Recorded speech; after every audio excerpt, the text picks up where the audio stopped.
सत्यभामा को हुआ रूप का घमंड। श्री कृष्ण भगवान द्वारका में रानी सत्यभामा के साथ सिंहासन पर विराजमान थे। निकट ही गरुड़ और सुदर्शन चक्र भी बैठे हुए थे। तीनों के चेहरे पर दिव्य तेज झलक रहा था। बातों ही बातों में रानी सत्यभामा ने श्री कृष्ण से पूछा कि हे प्रभु, आपने त्रेता युग में राम के रूप में अवतार लिया था। सीता आपकी पत्नी थी, क्या वे मुझसे भी ज्यादा सुंदर थी? द्वारकाधीश समझ गए कि सत्यभामा को अपने रूप का अभिमान हो गया है। तभी गरुड़ ने कहा कि भगवान, क्या दुनिया में मुझसे भी ज्यादा तेज गति से कोई उड़ सकता है? इधर सुदर्शन चक्र से भी रहा नहीं गया और वे भी कह उठे कि हे भगवान, मैंने बड़े बड़े युद्धों में आपको विजयश्री दिलवाई है, क्या संसार में मुझसे भी शक्तिशाली कोई है? भगवान मन ही मन मुस्कुरा रहे थे।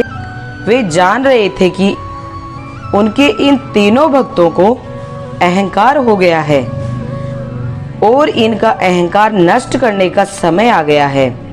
ऐसा सोचकर उन्होंने गरुड़ से कहा कि हे गरुड़, तुम हनुमान के पास जाओ और कहना कि भगवान राम माता सीता के साथ उनकी प्रतीक्षा कर रहे हैं।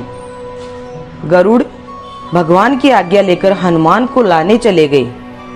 इधर श्री कृष्ण ने सत्यभामा से कहा कि देवी, आप सीता के रूप में तैयार हो जाएं।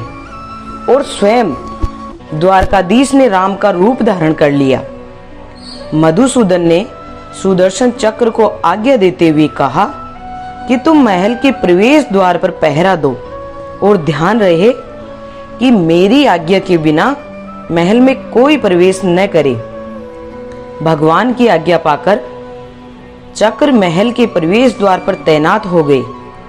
गरुड़ ने हनुमान के पास पहुंचकर कहा कि हे वानर श्रेष्ठ, भगवान राम माता सीता के साथ द्वारका में आपसे मिलने के लिए प्रतीक्षा कर रहे हैं।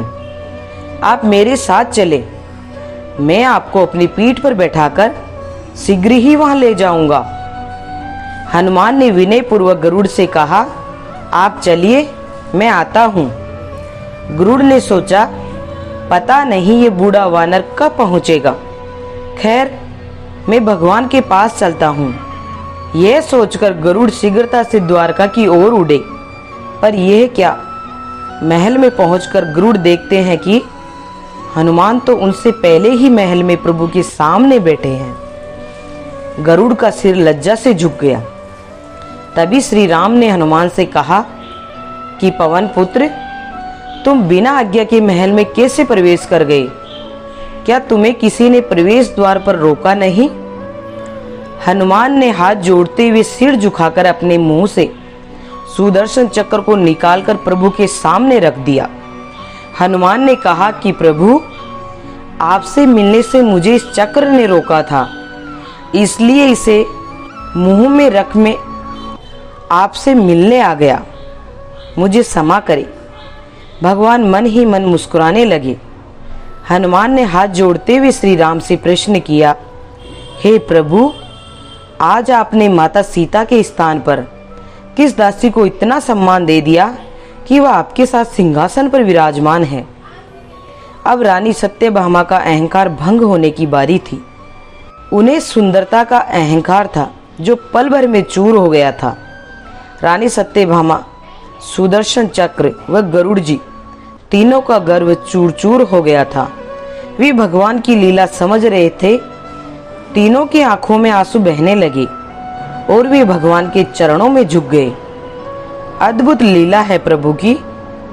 अपने भक्तों के अहंकार को अपने भक्त द्वारा ही दूर किया उन्होंने। सार, जीवन में कभी भी अहंकार नहीं करना चाहिए। जरूरी नहीं है कि आज जो आपके पास है वह कल भी होगा। अपने अंदर जरा सा भी अहंकार आने लगे तो स्वयं ठाकुर जी हमसे दूर हो जाते हैं। ठाकुर जी को निस्वार्थ भक्तों की ही जरूरत है, अहंकारी की नहीं। अगर आपको हमारा ये वीडियो पसंद आया है तो प्लीज इसे लाइक करें, साथ ही अपने दोस्तों के साथ शेयर करें। और हमारे चैनल को सब्सक्राइब करना ना भूलें। धन्यवाद।